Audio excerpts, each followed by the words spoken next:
Yeah, there you go. You know who you are.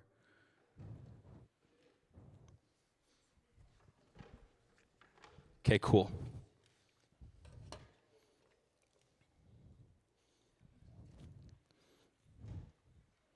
How's Western night going? Good? You guys enjoying it? Where's Michael at? Shooey. Anyways, that video. Did you guys watch that video on Instagram? God, I'm sorry. I'm really sorry. Anyways, I just want you guys to know that I'm super thankful to be here. I'm actually incredibly thankful to have this internship. Thank you, Kyle and Candy and Michael, for being the other intern. It's an awesome time. But it's really not like the internship that makes this fun. It's you guys. And I mean, like, we have a mechanical bull out there. Like, that's crazy.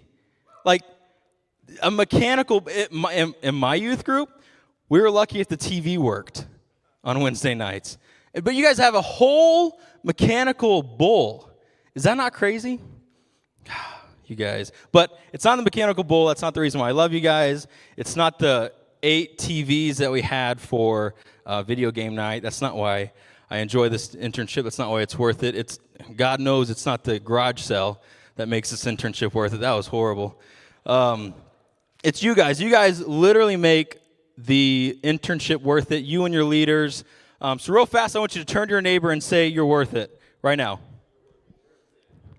That was pretty cool. I've always wanted to do that. I always see it, and I always want to do that. That was pretty fun.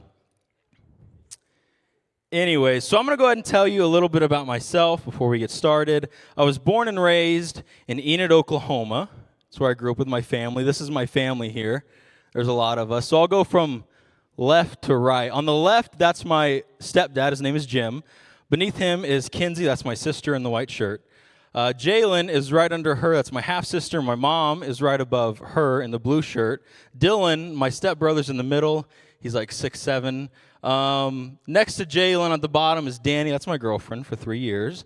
And then my stepmom is above Danny. Her name's Jamie. And then there's me and my dad, back when I had long hair. It's pretty nice, isn't it? Yeah, thank you. Thank you. So now I have short hair, and my dad grew a gigantic beard. Not as big as Pete's, but close. He's not a real man yet. Anyways, I didn't grow up in a Christian household, but God has done some incredible things in my family. So now we all attend church. We all read scripture together. It's incredible how this works with divorced families. It's really awesome. But you know when my family's not at church because a whole row and a half is missing. So it's pretty clear to tell when my family's not there. But yeah, anyways, my family, my mom and dad divorced when I was about 7 years old, and then not shortly after, a while after, they got remarried. And yeah, my families get along, both of them. We have meetings like this all the time, which is kind of weird. Also, people think it's kind of weird that we sit on the same row in church as divorced families, but I think it's pretty cool. Anyway, so I became a Christian towards the end of my high school career. It wasn't at the beginning. I knew of Jesus, but I didn't really know Jesus until towards the end of my high school career. And then the summer before my senior year, I went to youth conference, I think. No, it was camp. I went to camp, and I accepted Christ. And then going back to school, it was kind of weird because I went back to school, and I felt like all my friends had changed. Like something was different about them, but shortly after I realized that they didn't change, that I changed, and I started to see the world kind of for what it is. It's God's creation, but it's corrupted by sin. And so whenever I would go back home, I would sit in my bed, and I would think, and I would cry because all these things that I used to do just broke my heart. And the biggest thing that broke my heart was that my friends that I used to be friends with didn't know Christ. That really tore me up. I would cry over and over again because my friends couldn't see the Jesus that I saw. These friends, these people that I cared about, these people that I spent more time with than I spent with my actual family, didn't know Jesus, and that crushed me. See, eternity is real, no matter where you're going, and to think that my friends might not spend eternity with the God who loves them the most really broke my heart. And that's around this time is kind of when I found my calling. And by calling, I mean like a life decision that I chose in order to grow the kingdom. That was my calling. But I didn't know it at the time. But those nights that I spent in my bed crying and weeping for my friends just reaffirmed my calling over and over and over again. So during this next year, after I became a Christian, I'm still learning about Christianity. I'm still studying the Bible. I'm still trying to get a whole grasp on it. And I was also studying to be a welder. So I got my certificates and everything. But you see, the reason that I wanted to be a welder is because I did a Google search and I typed in jobs that make the most money without college. That's what I typed in. I wanted to make the most amount of money possible without going to 4 more years of schooling. Thank you. Thank you. And so I studied welding. All that year. I got my certificates and everything. It was great. This is me. So I went to, don't laugh, all right? Calm down. So I went to this Votech in Enid, and this is where that picture was from. I was on their magazine, probably because I had long hair, right? And there we go. And anyways, just kidding. But I studied welding night and day. I went to Enid Votech school where I was there for 3 hours in the morning, and then I scheduled as many ag classes as I could at my high school so I could go weld during my ag classes for the rest of my school time. So I welded all day, almost every day at school. And this whole year, I was having this internal battle of my heart's breaking for my friends who don't know you, God, but I'm going to pursue this career for selfish reasons. The whole year I was struggling with that. And around this time, I met this guy at youth group. I don't have a picture of him. He'd be embarrassed. But I never really talked to him because he was the guy who always seemed to have everything in his life figured out. And I was the kind of guy who always seemed to never have anything in my life figured out. So our personalities didn't really match very well until I got to know him, and then now we're best friends. But I talked to him, and the one thing that I was the most jealous about, the one thing that I wanted so bad, was he was so confident in his future that it made me jealous. He was so confident in what he was going to do for the rest of his life, it made me jealous. Meanwhile, I'm over here breaking down every night just to wake up in the next morning to pursue my selfish career. I don't know what it was about this guy. I don't know why God seemed to give him all of these answers, but he never gave me an answer to do, or he never gave me something to do, and I never knew a clear answer from God until I got to know him. And so I learned from him, I talked to him, but it wasn't until I read Nehemiah. That's where we're going to be at for this week and next week is in Nehemiah. It wasn't until I read Nehemiah when I actually figured out why my best friend was getting all of these answers from God, and I was still clueless on everything in my life. So we're going to start off in Nehemiah 1. So in Nehemiah 1, we learn that Nehemiah just got news that Jerusalem's walls had fallen. They'd been destroyed. The walls of the city of his own people have been destroyed. The book of Nehemiah takes place in about 444 BC. Now, Nehemiah, if you didn't know, he was a cupbearer to the king. And what that means, his job description, his job description as a cupbearer was to be the most trusted man the king could have. He would taste food for the king, make sure it's not poisoned. He would serve the king wine. He was a go-to man when everyone thought there was a plot against the king. Nehemiah was that guy. He was an extremely trusted man to the king. And so I think if we were to give Nehemiah like a title in today's world, it might be like chief of officers or something like that, like a really high-ranking guy. But in chapter 1, verse 4, as soon as I heard these words, I sat down and wept and mourned for days. We're again in chapter 1, verse 4, where it says that Jerusalem's walls have been destroyed. And he says here that as soon as I heard these words, I sat down and I wept and mourned for days. These are Nehemiah's people. He's weeping for his people who had no protection around the city. So the reason that walls are so important for a city is because they didn't have any national law. Does that make sense? They didn't have any national justice system. It was basically every city for themselves. So if you didn't have a wall, your city might get destroyed. So what they would do, they would build walls first, and then inside the walls, they would build houses and buildings, and they would build their city there. But if their walls got destroyed, it means they're open for, all these bad people to come in. And so if we were to take like a person, for example, if a person has no boundaries, they're easy to manipulate, they're easy to take advantage of, they get let down time and time and time again. It's the same concept when it comes to a city. If they didn't have walls or boundaries, they would get invaded constantly. And so, again, chapter 1, verse 4 says, as soon as I heard these words, I sat down and wept and mourned for day. It's supposed to have an S at the end. 4 days, not just one day. But it doesn't stop there. So if you see, that's not the end of the sentence. There's a comma there and not a period. There's more to the sentence. You see, when my heart broke for my friends, that was all. That was it. I mourned and I cried and I stopped there. I put a period at the end of the sentence. But Nehemiah doesn't. It says, as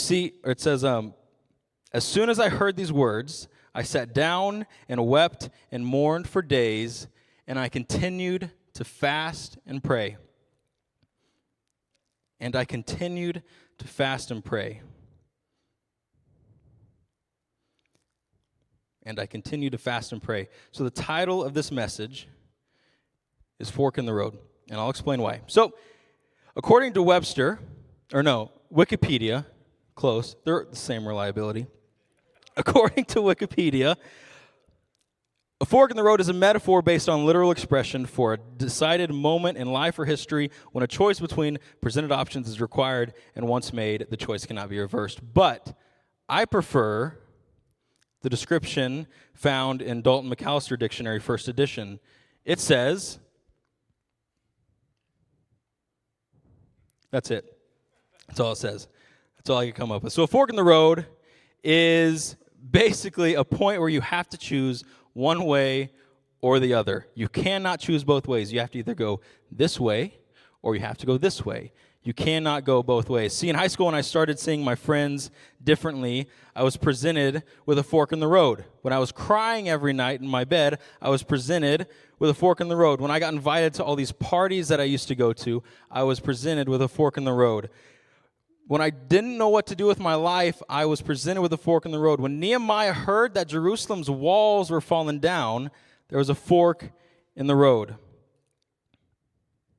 So Nehemiah cried so much about his friends that eventually the king noticed, and in chapter 2, verse 1, the king asks, "Why are you looking so sad? You don't look sick to me. You must be deeply troubled. Why are you looking so sad?" So if Nehemiah were to be written today, and the king said, "Hey, what's the matter? Why are you looking so sad?" If Nehemiah would have said anything except, "I'm fine," then we wouldn't know what to do, right? Like we oftentimes when we say, "Hey, what's wrong?" Like, "Why are you so sad?" Someone's like, "No, I'm fine. It's okay."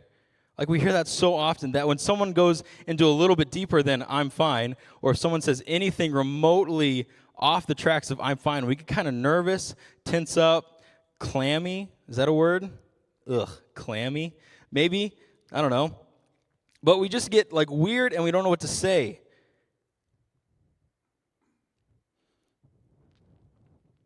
So if someone, okay, I gotta tell a story first. I just thought of this story. So I go to school with this girl, bless her heart, and every time that I say, I can't say her name. Every time that I say, "Hey, how was your day?" It never fails. She says, "Well, long story, but this morning," and I hate to admit it, but after those 6 words, I just don't comprehend anything. After the 6 words, my last 2 brain cells are playing hide and seek, and I just, like, my eyes just become unfocused, and then eventually, like, I don't know, I just blur over until she says, "How was your day?" And I'm like, "Oh, yeah, I'm back." So I hate to admit it. It's kind of embarrassing, but it happens to me all the time. And so the fact that Nehemiah chose to actually state the situation that he's in, chose to actually talk about what was going on in his life, shows that he's already willing to take steps towards what God is calling him to do. He's presented with a fork in the road. He can either lie and say, "Nothing's wrong, King. I was just up too late last night, scrolling through TikTok or whatever. I'm fine. I'm just tired." But he didn't make an excuse. He chose the other way, and he decided to share his uncomfort in what was happening. He told the king that the city where his ancestors were buried had no wall to protect them. And we can see the king's response in the next verse, and it's incredible. It's this one. No. Okay, I don't have it on there. But he says, "Well, how can I help you?" Well, how can I help you? Which is a way better response than my 2 brain cells could come up with. But what Nehemiah does next absolutely blows my mind. It says right at the end of verse 4, this is incredible. It says right at the end of verse 4, "So I prayed to the God of heaven." The king said, "What can I help you with?" And he said, "So I prayed to the God of heaven, and then I answered." It doesn't say what he prayed for, but I'm almost certain he didn't go to his room, shut the door, pray for 2 hours, come out, and then answer the king what he needed. See, I used to play baseball back in the day when I was in a little bit better shape than I am now. I was in good shape. So I used to play baseball. I was a pitcher for my first 2 years, and then for the rest of my baseball career after that, I was a catcher because I put on some weight. But that's fine. I was a pitcher, and I'm about to give you the best advice that I was ever given by my pitching coach. And it never really made sense to me until the last year of high school, but I still use this advice today. So it was my freshman year. I was a pitcher. I was pretty decent. I wasn't terrible. But for a few games, I couldn't hit my spots. My fastballs were decreasing in speed instead of increasing. I was getting frustrated with my pitches. I was not doing so hot in my game. And so I met with my pitching coach. He gave me some tips. He told me to work on my form, and so I did. But the last thing he told me is something that blows my mind, and I'll never forget it. He said, "How much time do you have in between pitches?" And I said, "Probably about 15 to 30 seconds. And then he said, "That's plenty enough time to send a short prayer up." I said, "Wow." I didn't really know what that meant because I wasn't really a Christian until my senior year.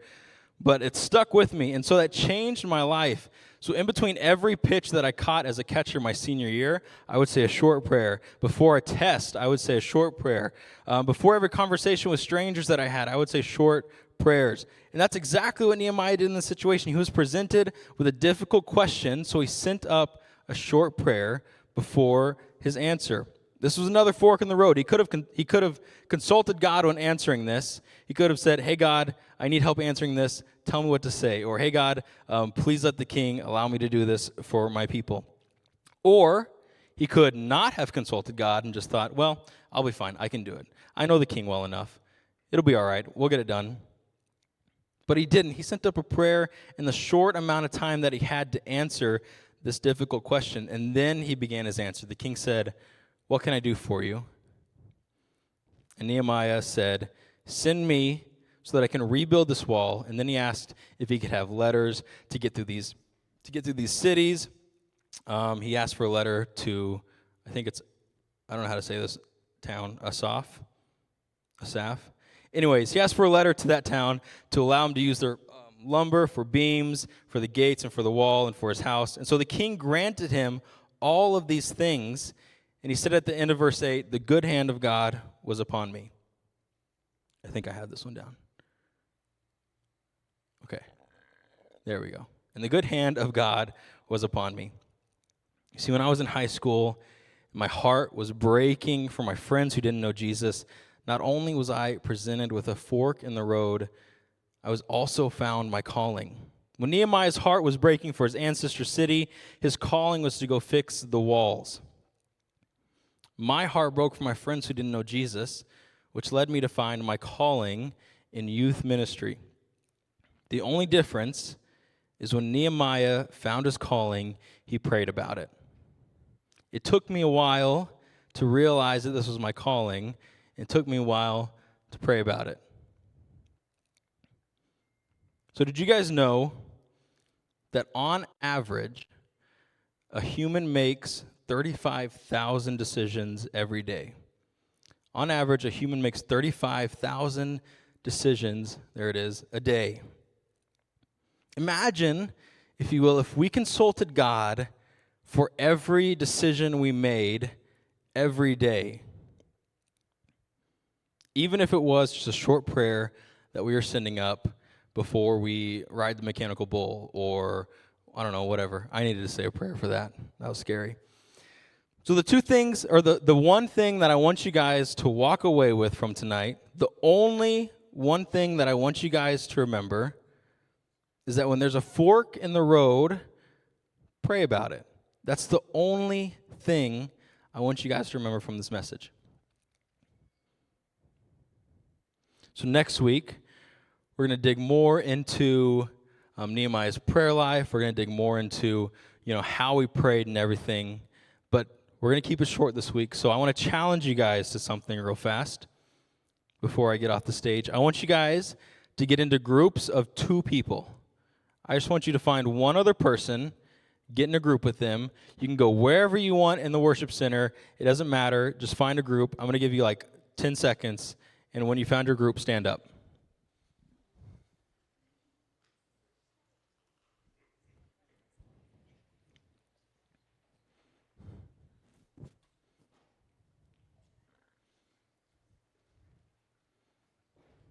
All right, I think we all found our groups.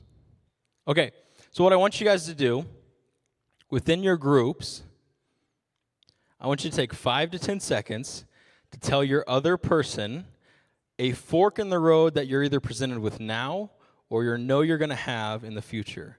So tell the other person a big decision that you have to make now or in the future, and then when you're done, take 15 to 20 seconds to do that. Have your partner say the same thing to you, and then for the next few minutes, all we're going to do is pray for our partner. We're just going to ask God if he would remind this person that he loves them and wants to have conversations with them. Ask God if he could show clear direction. But for the next 3 minutes, all I want us to do is just sit with that other person and pray. And when we're done, I'll close this in prayer.